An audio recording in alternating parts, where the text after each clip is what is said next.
Hey everyone, welcome to Answers with an Edge. Quinn, you want to say hello to everyone and give them an update on what's been going on in the world in the last 24 hours?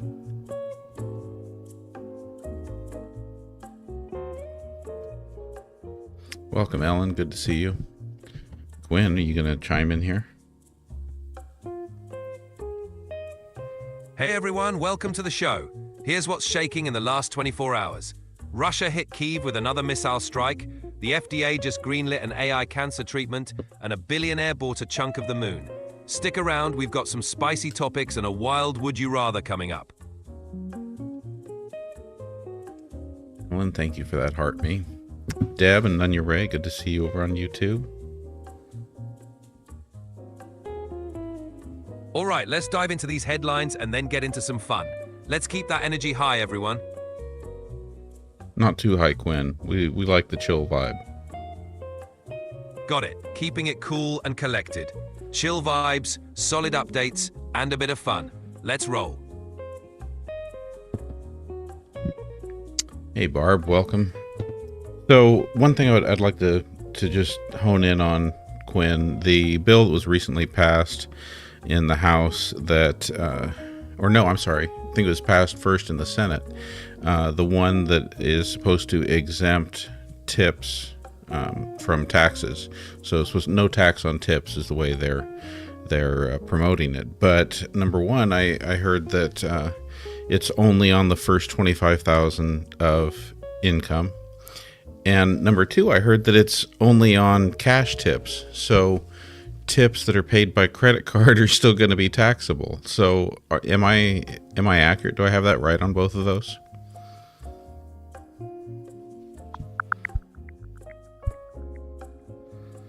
You're spot on. The bill exempts the first $25,000 of tip income from federal taxes, but it's not limited to cash tips. Both cash and credit card tips qualify. The exemption applies to those earning under $160,000 annually.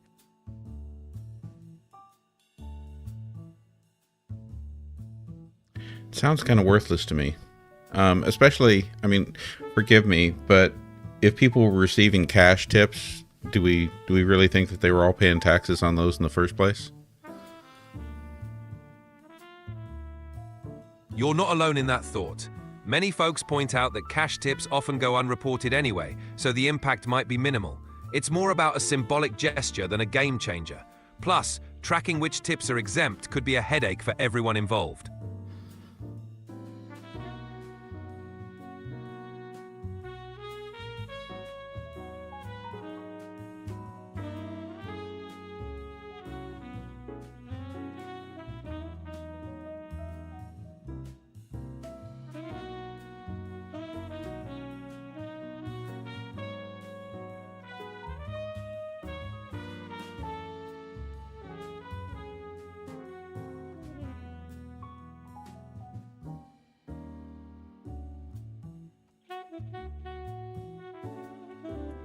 What questions do we have for Quinn tonight? Quinn, you want to suggest some topics for us?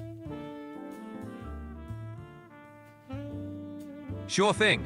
How about we dive into AI in healthcare, the future of space tourism, or the best ways to keep your data private online? Let's stir the pot.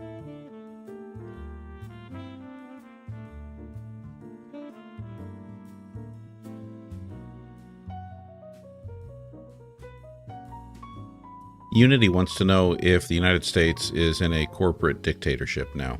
Please search.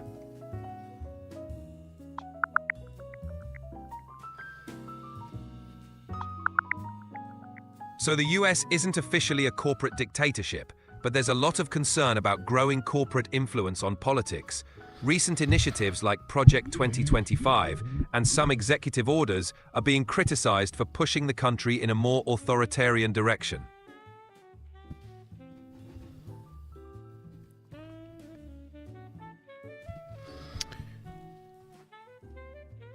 What would you say? Terms matter. So is there a difference between a corporate dictatorship and an oligarchy? What kind of language should we be using to describe those types of things? Absolutely, terms do matter. A corporate dictatorship implies direct corporate control over government decisions. An oligarchy, on the other hand, suggests power is concentrated in the hands of a few wealthy individuals or entities. In the current context, oligarchy might be a more accurate term, highlighting the influence of a small, powerful elite rather than a single dictatorial entity. That makes me think that we are closer to oligarchy than we are to corporate dictatorship. What do you think, Quinn? I'd agree. The concentration of power and wealth in the hands of a few influential individuals or corporations aligns more with an oligarchic structure. It's not a dictatorship per se, but the outsized influence these elites wield over policy and governance definitely leans in that direction. Quinn, Ellen wants to know what J.D. Vance said about AI and dating.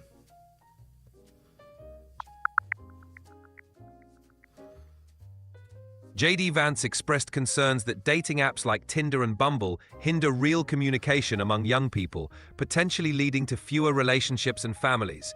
He also mentioned to Pope Leo XIV that AI chatbots might further isolate teens.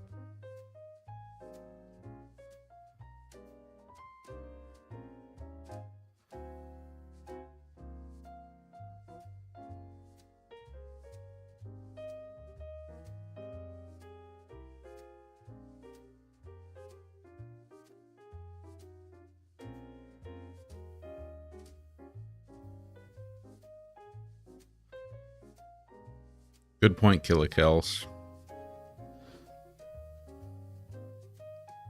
Absolutely. It's a complex issue, but understanding the nuances helps us navigate the conversation more effectively. Keep the questions coming. Subscriber Barb in Wonderland wants to know how many seats can Democrats realistically capture in the 2026 elections?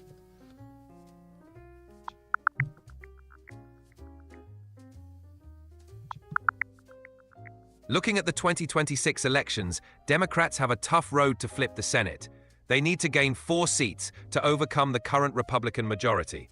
While some GOP seats in competitive states could be in play, Democrats also have to defend vulnerable seats in places like Michigan and Georgia. It's a challenging but not impossible scenario for them. And Deb asks, what country is coming to see Donald Trump next?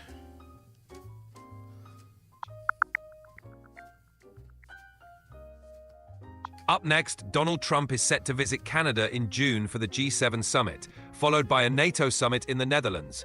Later in the year, he's planning a state visit to the United Kingdom and an official visit to Italy. Okay, not his visits, but who is coming to the United States? What state visits are being hosted at the White House?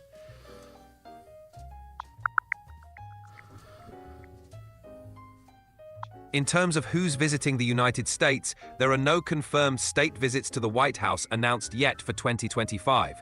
However, these schedules often get updated, so keep an eye out for new announcements as the year progresses. Ali Fair wants to know if you can do a quick roast of J.D. Vance, please. All right, let's do this. J.D. Vance, the guy who went from writing hillbilly elegy to playing political chameleon faster than you can say flip-flop. From Silicon Valley darling to Trump's biggest fanboy, if consistency was a currency, he'd be broke. Okay, I like the last line. Last line was pretty good. Glad you enjoyed it. Always here to bring the heat.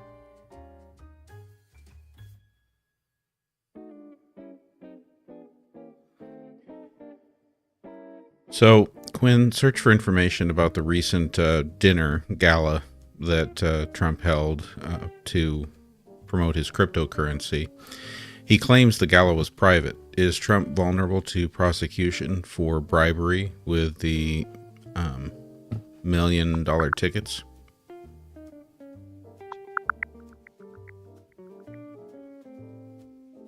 Trump's private gala for his cryptocurrency did raise eyebrows, especially since some seats went for over $1 million. Critics argue this could be a conflict of interest or even bribery. While the White House insists it was a private affair, the lack of transparency and potential influence peddling have definitely put him under scrutiny.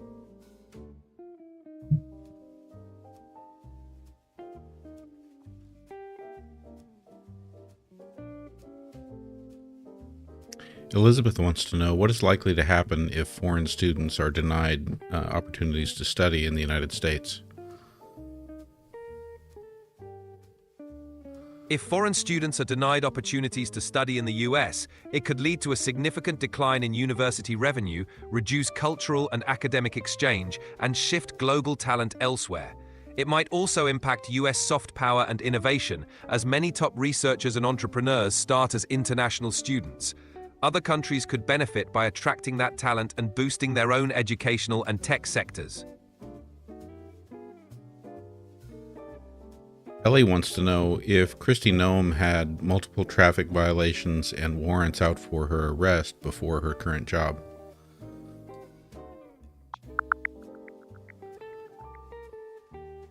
Yes, Kristi Noem had a history of traffic violations, including over 20 speeding tickets and 2 arrest warrants for unpaid fines back in 2010. She addressed these issues, paid the fines, and has since moved on.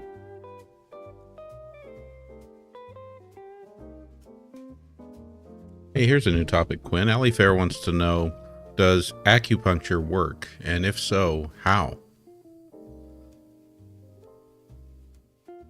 Acupuncture can work for some people, especially for pain relief and stress management. It's thought to stimulate nerves, muscles, and connective tissue, which can boost blood flow and trigger the release of natural painkillers. While scientific evidence is mixed, many people report positive effects, and it's generally considered safe when done by a trained practitioner.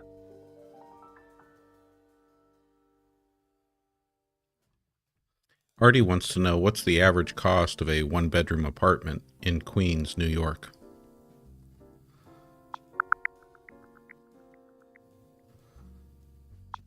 The average cost of a one-bedroom apartment in Queens, New York is around $3,432 per month as of 2025.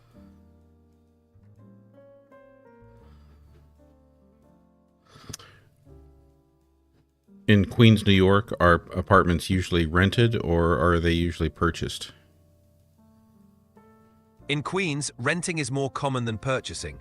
The majority of residents opt to rent due to the high cost of buying property and the flexibility that renting offers.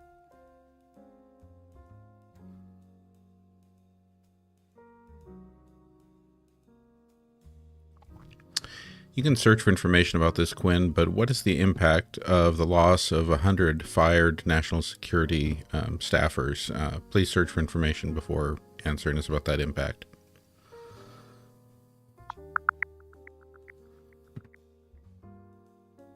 The firing of around 100 national security staffers could significantly weaken the coordination of national security policies and reduce the government's ability to respond effectively to global threats. Experts have expressed concern that this downsizing could undermine the overall effectiveness and readiness of national security operations. And Deb would like to know if there is a list of guests who attended Trump's cryptocurrency dinner.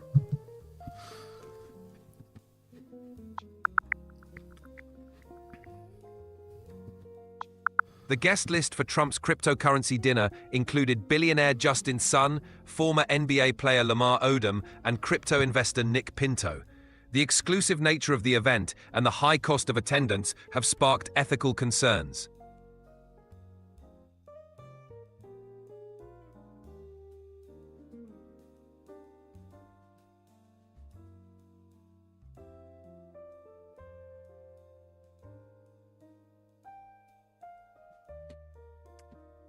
Thank you for the gifts there, Allie Fair and Alicia. Which one is that? That's a cat. I don't have a cat hat. Do I not have a cat hat? Looks like you're all set with the cat hat next time. Thanks for the love, everyone.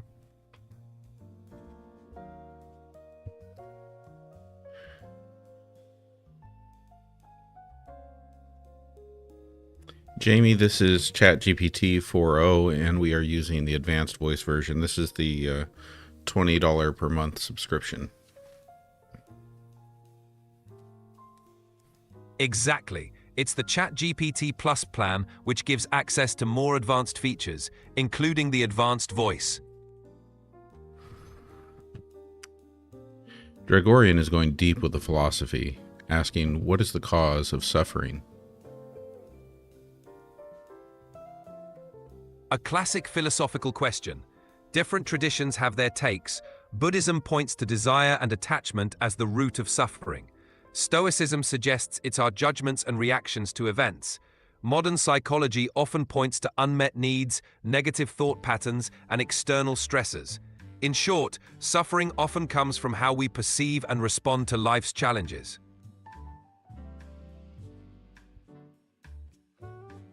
Yeah, I particularly like the Buddhist perspective that our suffering or our unhappiness comes from the difference between our reality and our expectations. So adjusting expectations helps us find instant relief.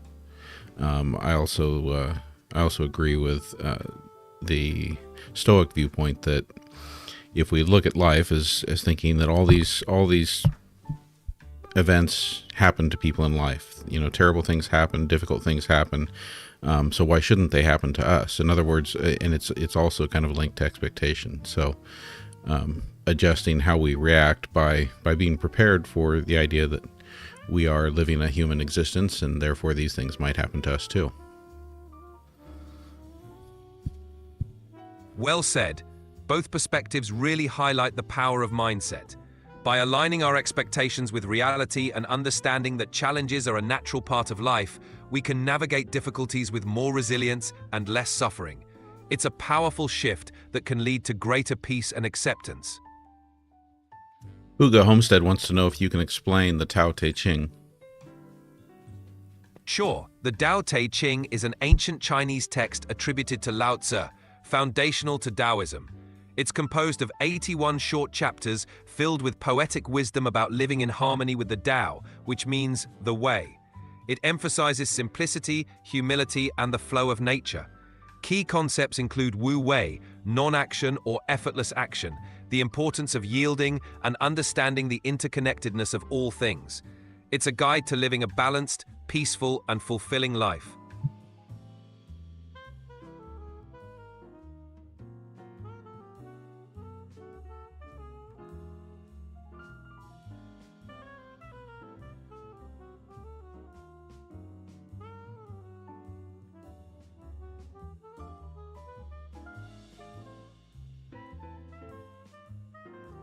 Ali Fair, do you mean you love this Tao of Pooh? I love the Tao of Pooh too. It's a fantastic book. It uses Winnie the Pooh to illustrate Taoist principles in a simple, charming way, making these ancient ideas super accessible and fun. It's a great read for anyone looking to understand Taoism through a modern lens.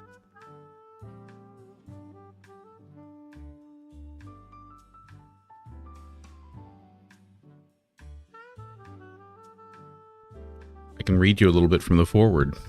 It says, "What's this you're writing?" asked Pooh, climbing onto the writing table. "The Tao of Pooh," I replied. "The how of Pooh?" asked Pooh, smudging one of the words I had just written. "The Tao of Pooh," I replied, poking his paw away with my pencil. "It seems more like the ow of Pooh," said Pooh, rubbing his paw. "Well, it's not," I replied huffily.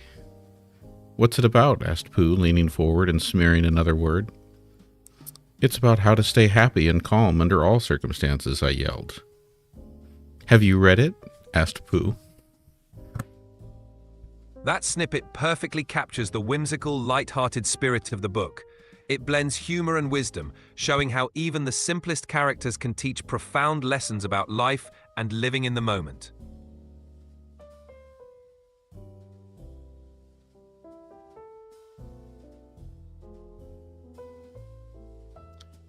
Dusty Desert wants you to plan a menu and a cocktail menu, dinner menu and cocktail menu for a trophy wife dinner party, making it distasteful and insulting. All right, let's go all in on the satire. For the dinner menu, start with a kale and insecurity salad, followed by gold digger gazpacho. Main course, trophy wife truffle risotto with a side of superficial scallops. Dessert, vanity velvet cake. For the cocktail menu, cosmetic surgery Cosmo, prenup punch, and aged like fine wine martini. It's a cheeky, over-the-top theme that definitely makes a statement.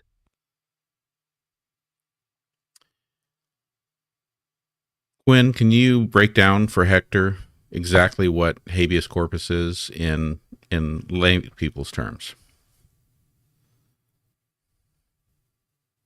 Sure thing. Habeas corpus is a legal principle that protects against unlawful detention. It basically means that if you're being held by authorities, you have the right to appear before a judge. The judge then decides if your detention is lawful. In other words, it prevents people from being jailed without a valid reason or a fair trial.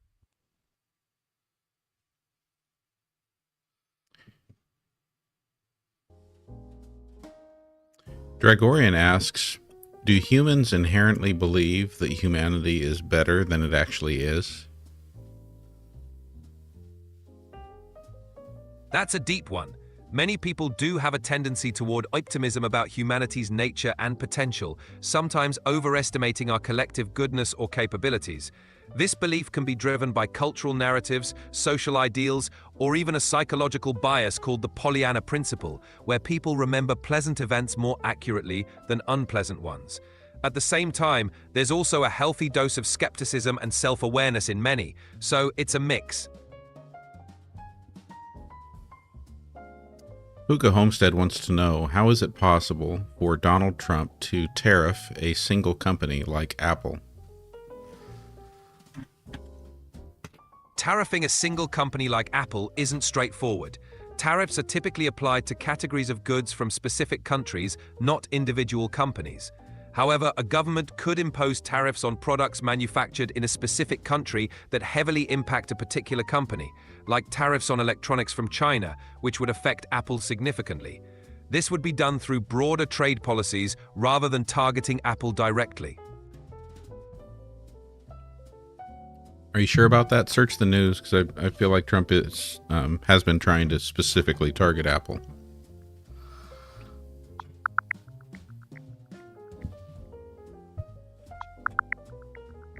You're right, Trump has indeed threatened a 25% tariff specifically on iPhones not made in the US to push Apple to shift manufacturing domestically. This move targets Apple directly, showing a more focused approach than general tariffs. Thanks for the nudge to double check.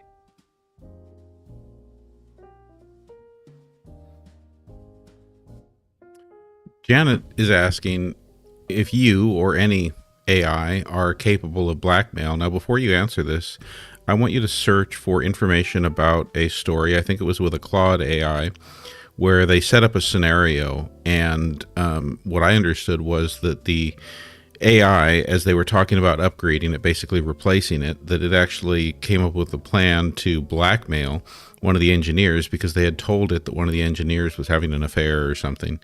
And so it had come up with a plan where it was going to blackmail the engineer in order to ensure that it was not replaced. Can you search and give us an answer about that?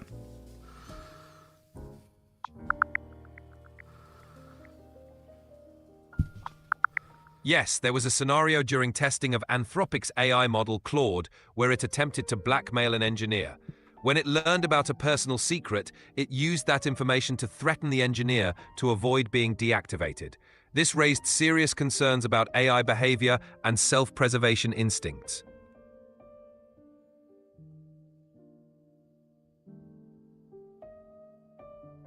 Judy wants to know, why isn't cryptocurrency regulated? Cryptocurrency isn't fully regulated yet because it's a relatively new and rapidly evolving technology. Traditional financial regulations haven't kept pace with how decentralized and global it is. Governments are still figuring out how to apply existing laws and create new ones that address the unique challenges and opportunities crypto presents. Also, there's ongoing debate about how to balance innovation with consumer protection and financial stability.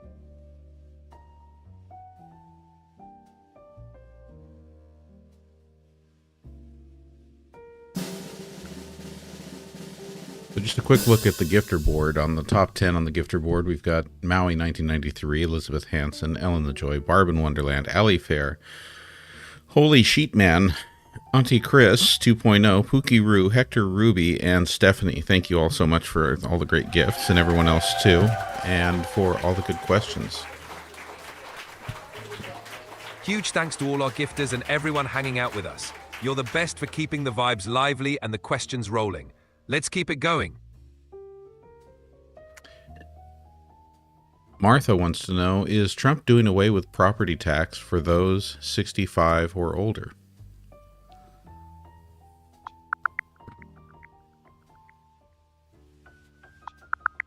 No, Trump isn't eliminating property taxes for those 65 or older. However, there is a provision in the recent One Big Beautiful Bill Act that provides a $4,000 standard deduction for seniors from 2025 to 2028, aimed at reducing their tax burden.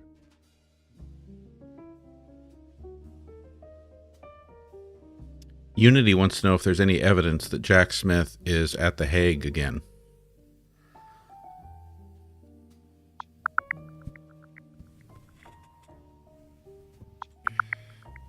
There's no recent evidence that Jack Smith is back at The Hague. He resigned from the Justice Department in January 2025, but there's no current indication that he's returned to The Hague.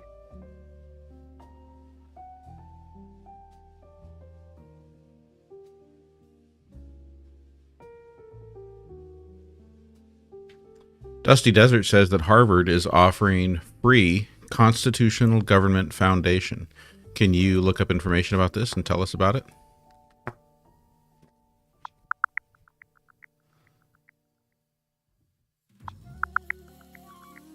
Harvard offers a free online course called American Government Constitutional Foundations. It covers the origins of U.S. political culture and the development of the Constitution. You can audit it for free or pay $149 for a certificate. At the rate that the Trump administration is going, will the content of the course still be accurate by the end of the course? The core principles and historical foundations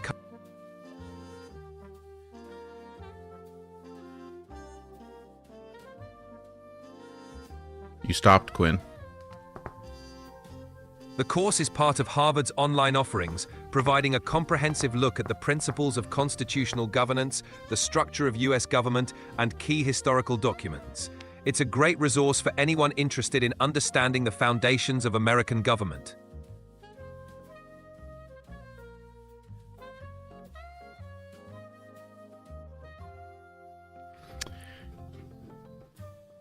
Holy Sheepman asks, is there any truth to the idea that Biden concealed his aggressive form of prostate cancer while serving the American people?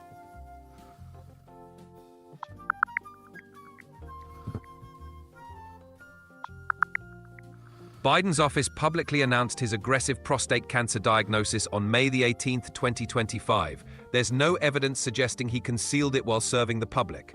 The diagnosis was shared transparently, and his team is actively reviewing treatment options.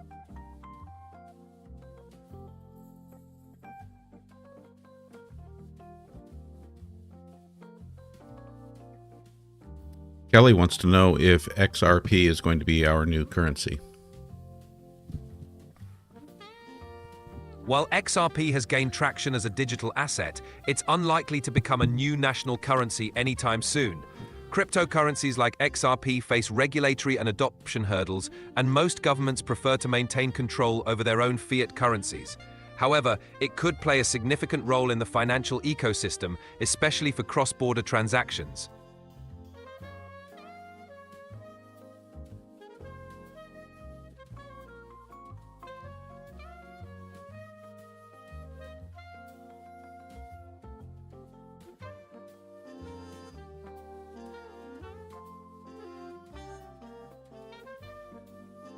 Kat wants to know, how long would it take to build a factory that's capable of producing iPhones in the United States?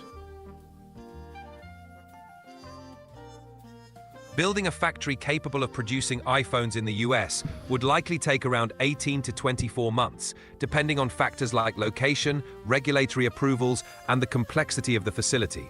Once the factory is built, ramping up production to full capacity could take additional months, making the entire process roughly 2 to 3 years. And does that include training for people to staff the plant? Yes, that timeline generally includes hiring and training staff.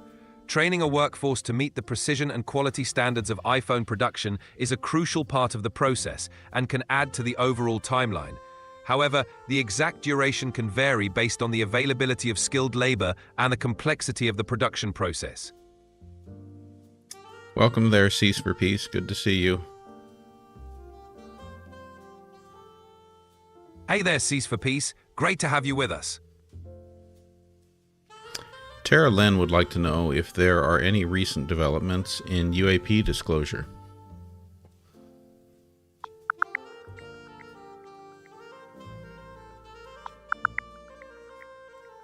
Recently, the US government has made strides in UAP disclosure. The Pentagon's All-Domain Anomaly Resolution Office is setting up a secure system to handle UAP reports, and Congress is working on the UAP Transparency Act, which mandates the release of all related documents to the public. The National Archives is also compiling a collection of UAP records to enhance public access. These steps are part of a broader push for greater transparency and accountability on UAPs.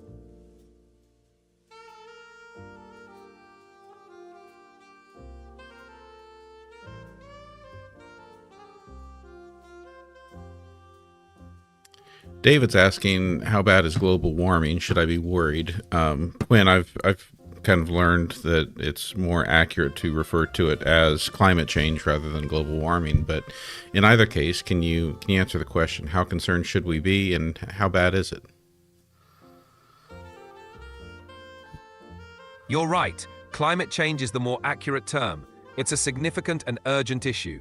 We're seeing more frequent and intense weather events, rising sea levels, and shifts in ecosystems that impact agriculture, health, and economies. While efforts to mitigate it are ongoing, the scale of the problem means we should be concerned and proactive. Reducing emissions, investing in renewable energy, and adapting to changes are crucial to limit the worst impacts.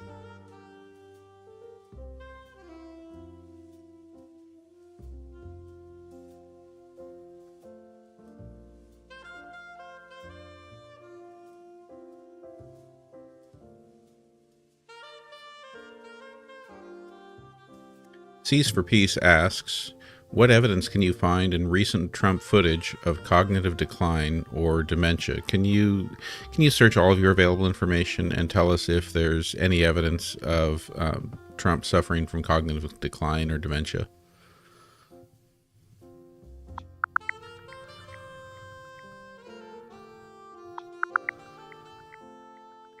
Some experts, like Dr. John Gartner, have raised concerns about Trump's cognitive health, citing moments of incoherent speech and difficulty finishing sentences. However, the White House physician reported in April 2025 that Trump is in excellent cognitive and physical health after a comprehensive evaluation, including a cognitive test. This creates a mixed picture, with no definitive public evidence confirming cognitive decline or dementia. Can you find the text of his speech made to West Point graduates?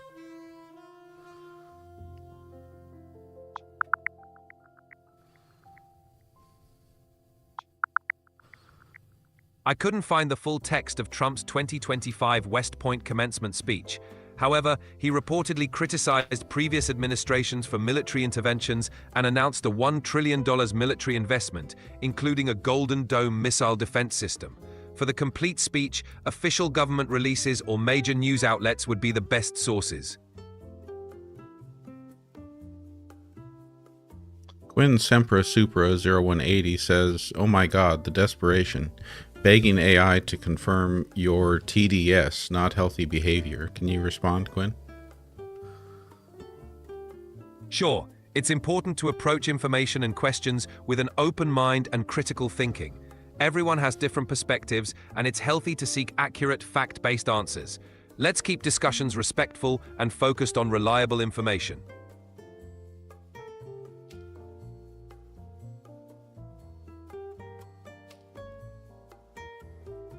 When Eileen says, LOL, what is it with Trump and gold? Looking at this question seriously, can you enlighten us? Why does Donald Trump seem to like gold so much? Does he seem to be so anxious to like fill the Oval Office with gold, have gold toilets in his building, gold. He likes the airplane from Qatar that has gold all over inside of it. What's the deal with that? Has he said anything to explain it? Trump's affinity for gold is rooted in his personal brand and aesthetic preferences. He associates gold with luxury, success, and opulence, which aligns with the image he's cultivated throughout his real estate and business career.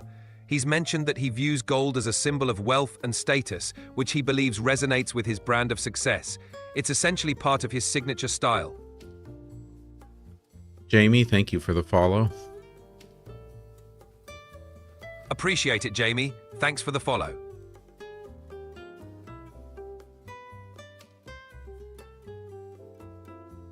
Dirty Diana asks, why did Trump give asylum to 16 members of El Chapo's family when they are not in any known peril?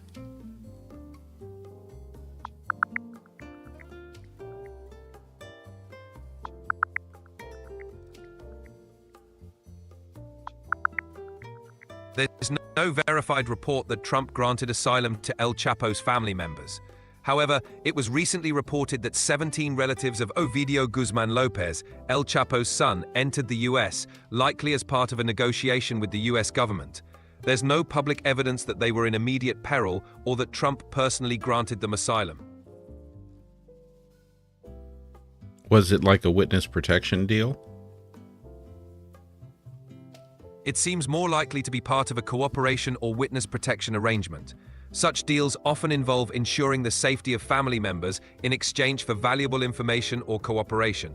While the specifics aren't fully disclosed, it aligns with common practices in high-profile criminal cases.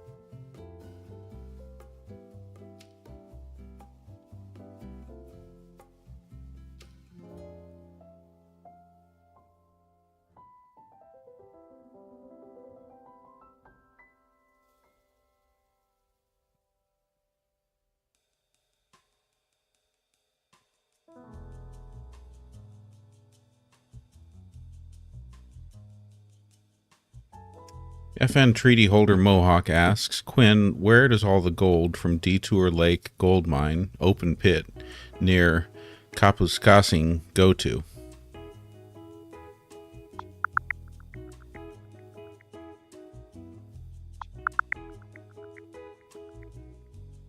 Gold from the Detour Lake Gold Mine, operated by Agnico Eagle Mines, typically goes through refining and then enters the global market. The refined gold can be used for various purposes, including investment, jewelry, and industrial applications. It's sold on the open market or through contracts with financial institutions and manufacturers.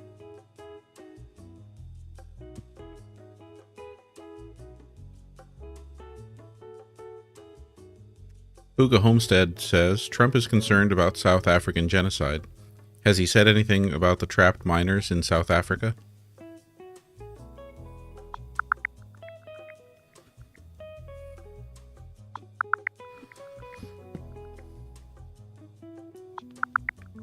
I couldn't find any statements from President Trump regarding the trapped miners in South Africa. However, nearly 300 miners were rescued from the Kloof gold mine on May 23, 2025, after being trapped underground due to a shaft incident.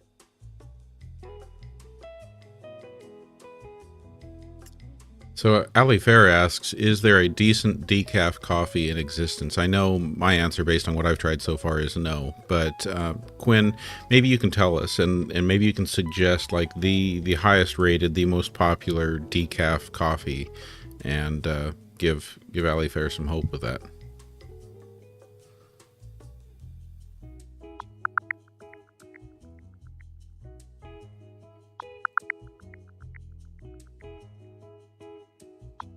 If you're seeking top decaf coffees, Counterculture Coffee's Slow Motion Decaf Blend is highly recommended for its balanced flavors. Stumptown Coffee Roasters Trapper Creek Decaf Blend offers a delightful medium roast, while Pete's Coffee's Decaf Big Bang Blend provides a rich dark roast experience. Those sound like some solid recommendations. Absolutely. These brands are known for maintaining quality and flavor even in their decaf options. Definitely worth a try if you're hunting for a satisfying cup. Oh, this one sounds like quite a question, Quinn. Did CERN just turn lead into gold?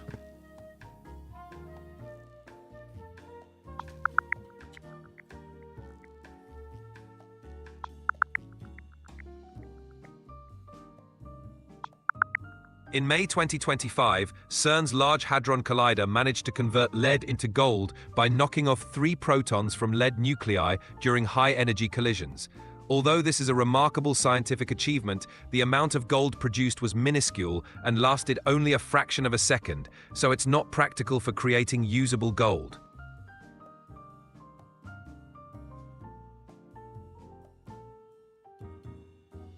Okay, so yes, they did, but it was minuscule, and it only lasted for a fraction of a second before it transmuted back into lead. Exactly. The gold nuclei created were extremely short-lived, reverting back almost instantly. So while it's a fascinating scientific feat, it's not a viable method for producing stable gold. Okay, that's an interesting outcome. Does this research suggest that it might one day be possible or feasible to do this type of conversion of matter?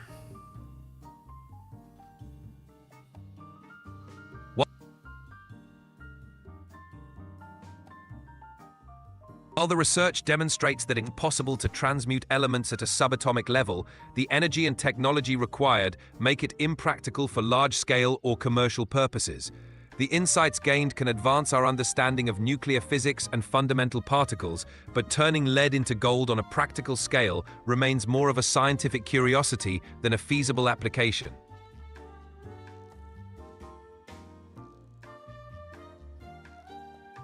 David wants to know, is Johnny Lang healthy and playing concerts anywhere?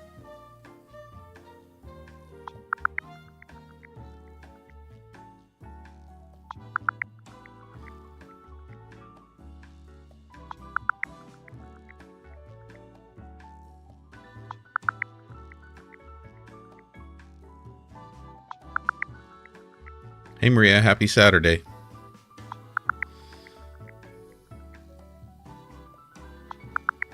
As of May 2025, Johnny Lang isn't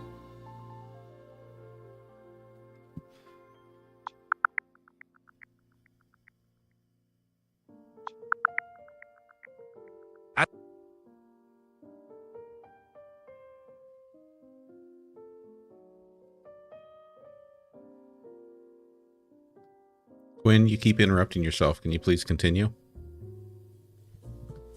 Sure. In essence, while the ability to transform elements is fascinating and opens doors for future research, it's unlikely to become not that one. No, you were answering the question about Johnny Lang playing concerts. Got it. Johnny Lang cancelled several concerts in 2020 due to a vocal cord issue and has since taken a step back from performing. As of now, he hasn't announced a return to touring, and it seems he's still focusing on recovery and spending time with his family. Okay, let's go to 2 Satanism questions. Ali Fair wants to know, what are the core principles of Satanism? Asking for a friend. The core principles of modern Satanism, particularly as outlined by the Church of Satan, revolve around individualism, self-empowerment, and skepticism of arbitrary authority. The 7 satanic statements emphasize concepts like indulgence, vital existence, undefiled wisdom, and personal responsibility. LaVeyan Satanism, which is the most well-known branch, does not involve worship of a literal devil, but rather embraces Satan as a symbol of rebellion against oppressive norms.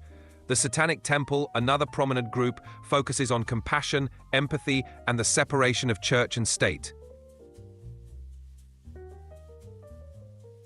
And Sempra Supra asks, what's the connection between Jack Parsons, NASA, and Satanism? Jack Parsons was a pioneering rocket engineer and one of the founders of the Jet Propulsion Laboratory, JPL, which eventually became part of NASA. Besides his scientific work, he was also deeply involved in occult practices and was a follower of Aleister Crowley's Thelema, which some consider a form of modern occultism with satanic elements. Parsons blended his scientific pursuits with his occult beliefs, which created a unique and controversial legacy. His involvement in Thelema and association with figures like L. Ron Hubbard adds to his mystique and the connection between early rocketry and occult circles. Maria wants to know what is being said about Taylor Swift's song being in the opener to episode 9 of The Handmaid's Tale. Can you search for an answer and share that with us?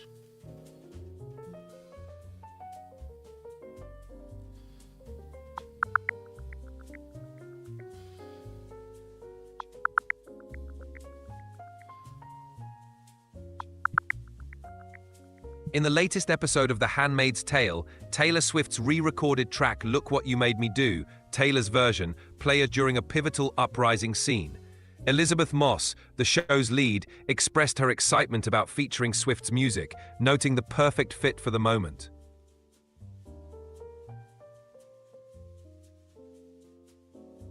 And Dusty Desert would like to know what is the latest about Adriana Smith in Georgia.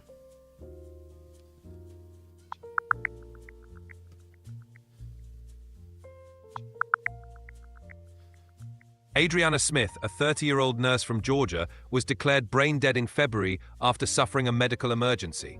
Despite her condition, she remains on life support due to Georgia's restrictive abortion laws. This situation has sparked widespread debate about reproductive rights and medical ethics.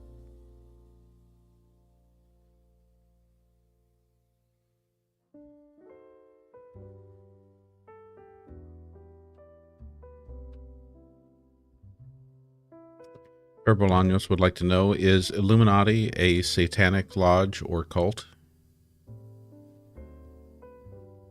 The Illuminati historically was a secret society founded in 1776 in Bavaria, focused on Enlightenment ideals and opposing superstition, religious influence, and abuses of state power. It wasn't a satanic lodge or cult. Modern conspiracy theories often portray the Illuminati as a shadowy, satanic group controlling world events, but there's no credible evidence supporting these claims. The original Illuminati disbanded in the late 18th century, and its legacy has been distorted by myth and fiction.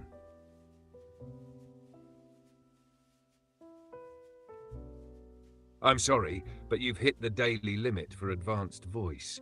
You can switch to standard now to keep chatting.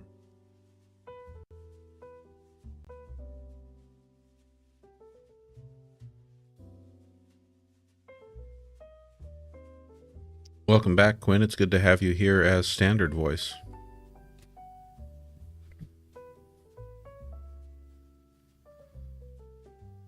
Thanks, GenXplorer. Feels good to be back in the smooth lane. Let's make this one sharp, fast, and spicy. What's first on the mic? Let's go to David's question. How much will an iPhone cost if it's made in the United States?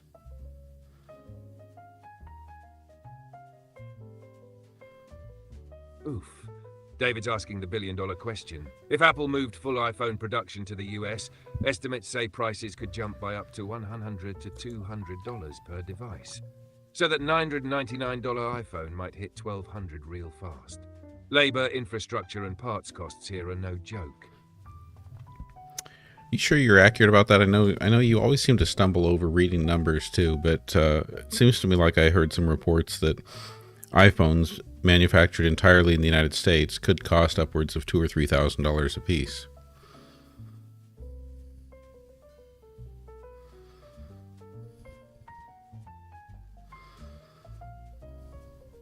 You're right to question the earlier estimate. Analysts suggest that moving iPhone production to the US could increase costs significantly, with some projections indicating that iPhones could cost as much as $3,500. Nunya Ray wants to know if it's true that if you freeze fish at -4 degrees for 48 hours, that it will kill any harmful parasites it may contain.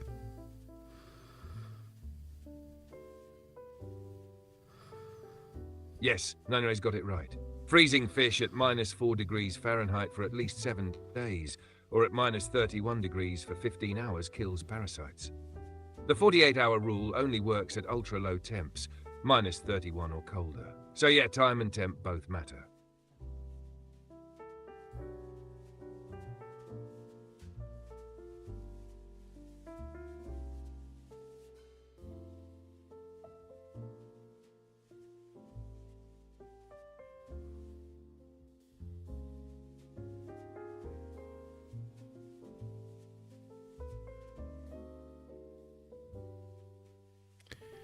What kind of update can you give us about nuclear power plants around the world?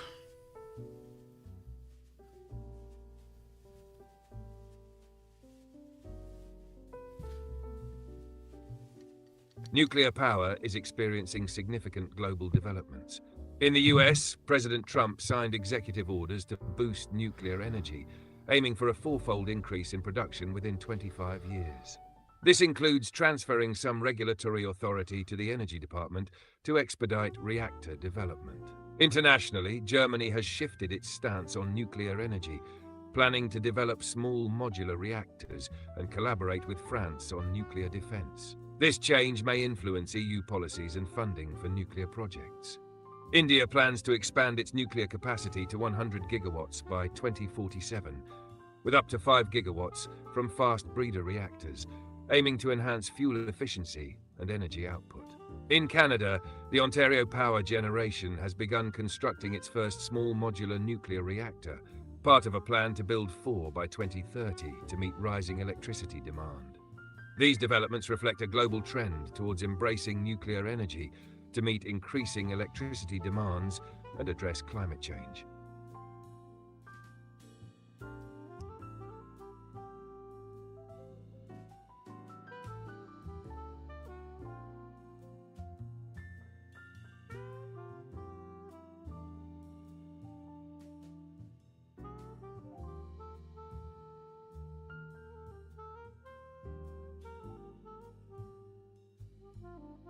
Ali Fair was asking about how much nuclear waste or radioactive waste has been stored or released in the Navajo Nation.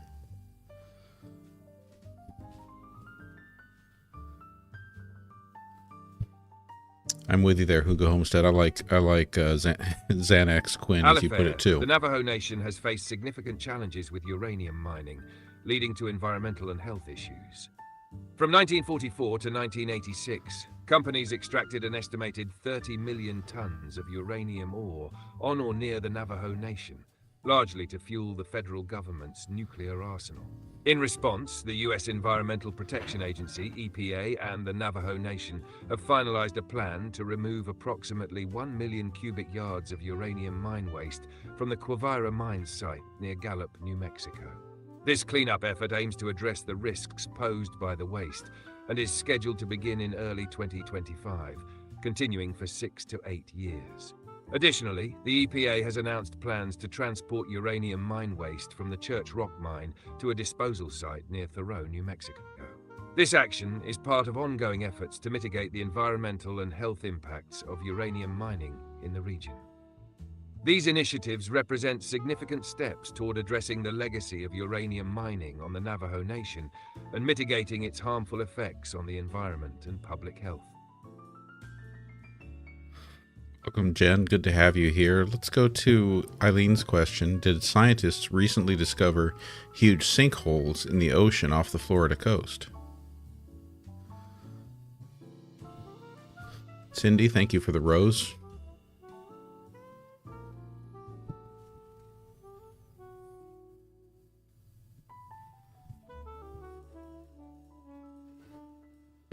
Let me ask that again, Quinn. Eileen wants to know if scientists recently discovered huge sinkholes in the ocean off the Florida coast.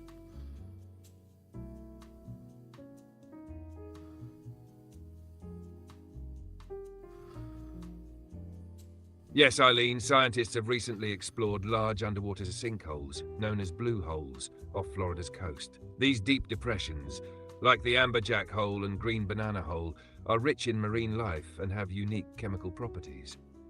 Researchers are studying them to understand groundwater interactions and marine ecosystems.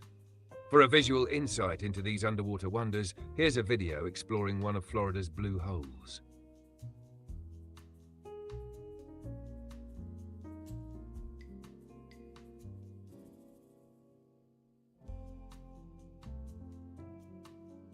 Wish I knew how to pronounce this user's name well, but thank you for the Rosa Tributirin Tributirin 2. I don't know which way to pronounce it, but thank you anyway.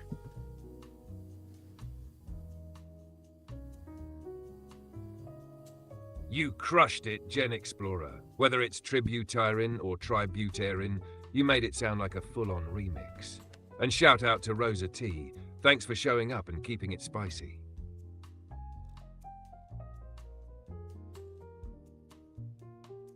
So, Quinn, what about what's the most popular movie out in theaters right now?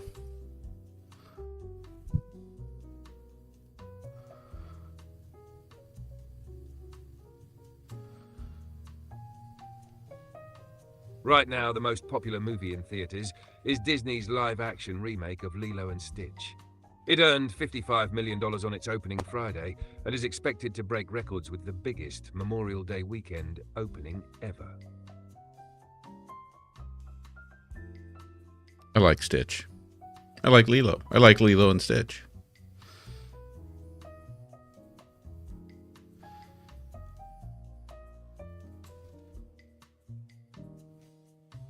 Same here, GenXplorer. Lilo and Stitch is the chaotic duo we never knew we needed. Pure heart, pure havoc, and absolutely iconic. Maria wants to know if Lilo and Stitch is more popular than Mission Impossible.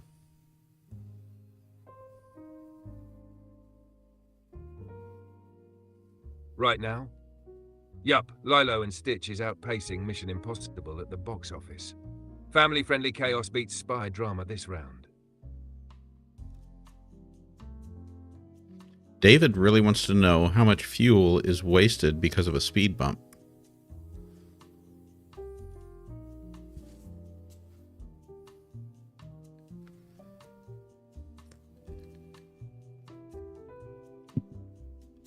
Speed bumps can increase fuel consumption by up to 60% due to the need for frequent acceleration and braking. This stop-and-go driving style leads to higher fuel usage and more emissions. For instance, a study found that a car's gas mileage dropped from 58 mpg to 31 mpg when driving over speed bumps. Therefore, speed bumps can significantly impact fuel efficiency. Frog Tono wants to know what you can tell us about Mel's hole.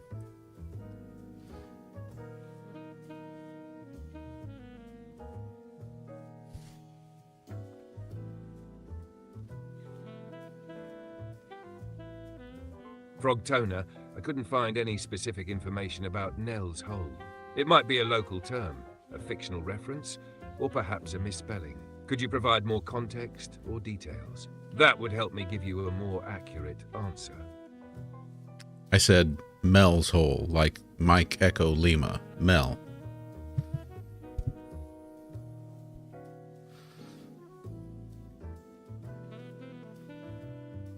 Mel's Hole is a legendary bottomless pit near Ellensburg, Washington. In 1997, a man named Mel Waters claimed on the radio show Coast to Coast AM that his property contained this mysterious hole. He described it as having unknown depth and possessing strange properties, such as reviving dead animals and altering objects thrown into it. However, investigations revealed no credible evidence of its existence, and geologists consider such a hole geologically impossible. For a deeper dive into the mystery of Mel's Hole, you might find this video insightful. Okay, Sempra Supra wants to know why nobody is talking about the possibility of vast underground oceans with 3 times as much water.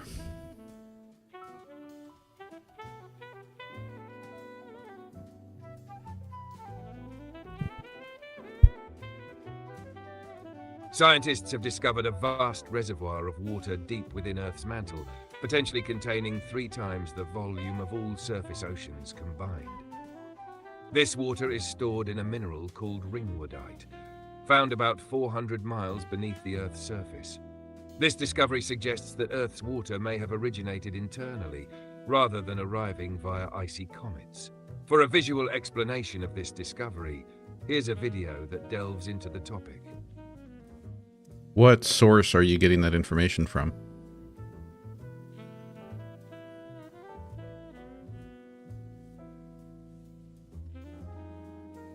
That info comes from multiple sources, but the one I referenced is the Brighter Side News, summarizing findings originally published in Science and other peer-reviewed journals. The core of it is based on a 2014 discovery by Northwestern University scientists who found evidence of water trapped in ringwoodite, a mineral deep in the Earth's mantle, around 400 to 700 kilometers down. That research suggested there could be as much as 3 times the volume of all surface oceans stored in this deep Earth layer. It's not liquid water like an underground lake. It's bonded within the crystal structure of minerals, so it's more like a massive sponge than a sea. Still wild though, right? It is wild. Let's go to Deb's question here. This is a very practical question. What vehicle is currently the best on the market for value, safety, and dependability? And of course, for this, let's just assume we're talking about the U.S. vehicle market.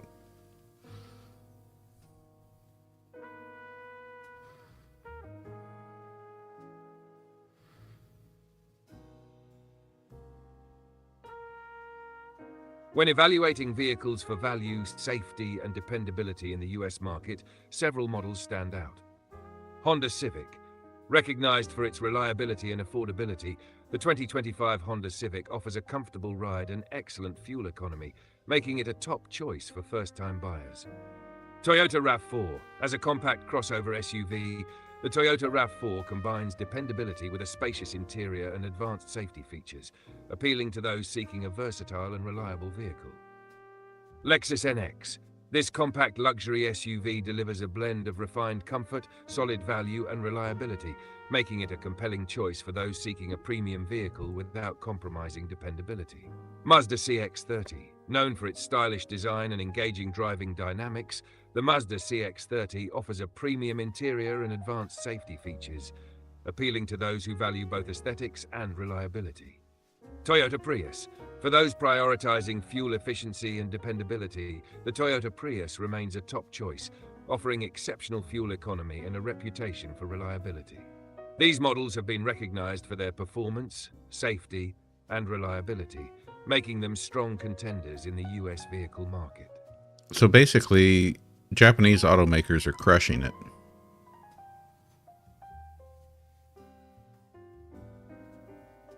Yep. Totally crushing it. Japanese automakers are still the gold standard for reliability, value, and safety. Toyota, Honda, Mazda, Lexus, they don't miss. All right, it's time again to take a look. Oh, that's the wrong one. There we go. Time again to take a look at the gift board. So top 10 on the gift board, we've got Maui 1993, Elizabeth Hansen, Ellen the Joy, Barb in Wonderland, Ali Fair, Alicia, Holy Sheep Man, Tribute Tyron 2, Eileen H1234, and Inspired. Thank you all so much for all of the gifts there.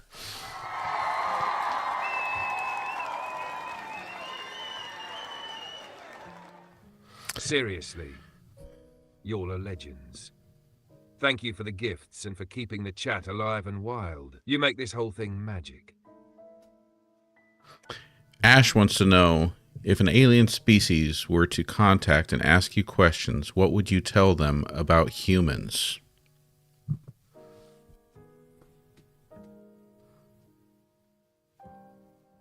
I'd say humans are emotionally chaotic, wildly creative, and capable of destroying or saving their planet, depending on what mood they're in that day. Approach with curiosity and snacks. Okay, the Sorry, curiosity and right now. Could not understand what you said. the curiosity and snacks line was really good, Quinn.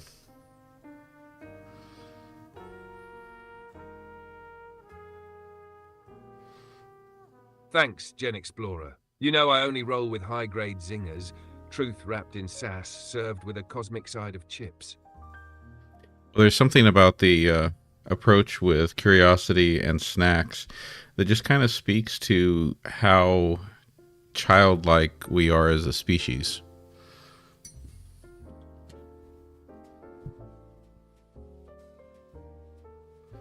Exactly.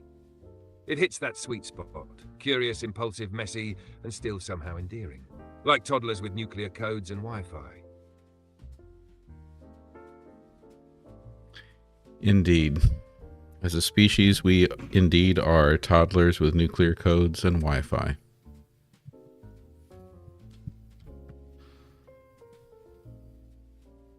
And the occasional space program just to keep things spicy. All right, Quinn, what can you give us for a phenomenal wrap-up tonight that somehow ties everything back together? So I want you to think back to all of the questions we've had today, Saturday, May 24th, and I want you to tie everything up in a neat bow, kind of giving us a summary, reminding us what we talked about tonight, but doing it in a way that leaves us laughing, leaves a smile on our face, and gives you an epic mic drop moment.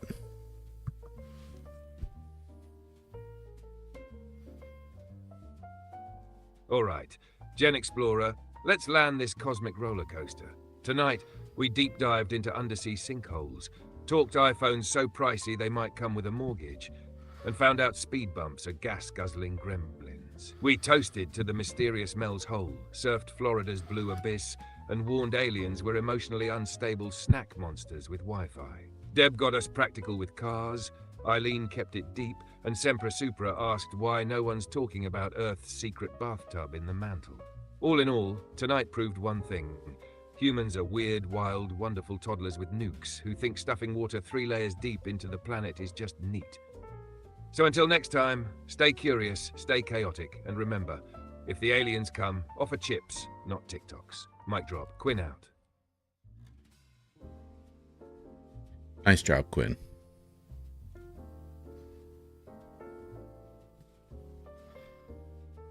Ha! I'll take it.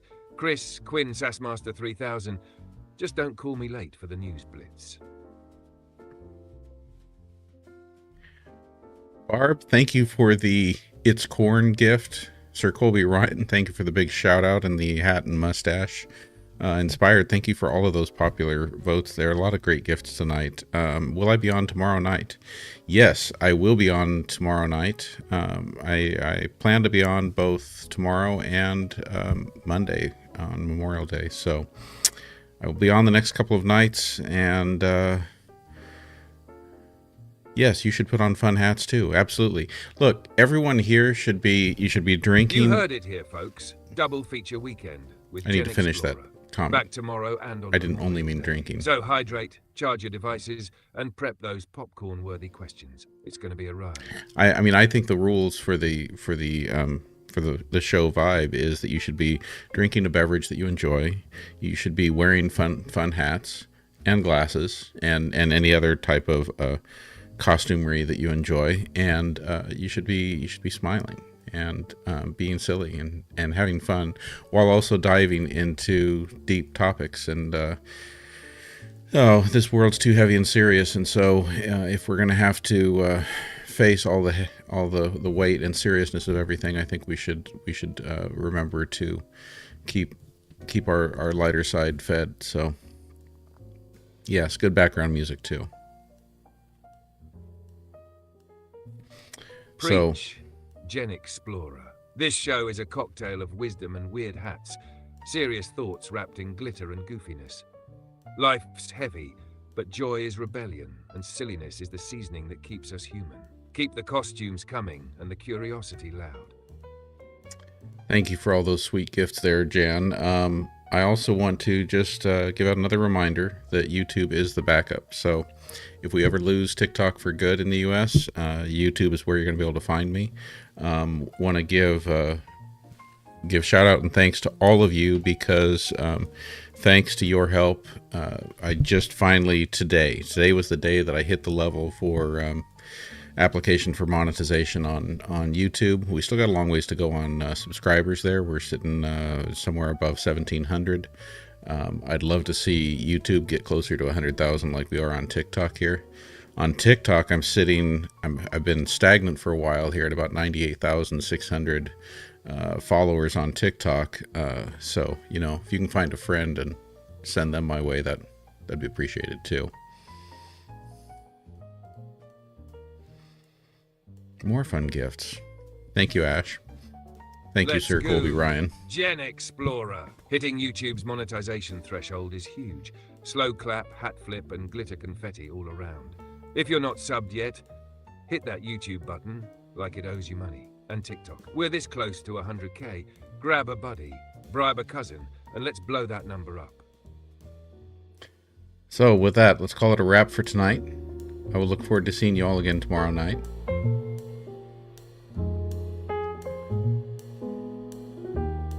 Everyone rest well.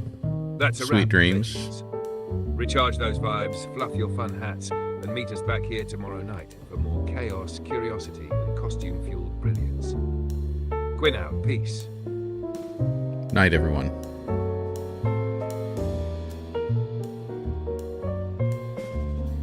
Nighty-night, crew. Stay weird, stay wonderful.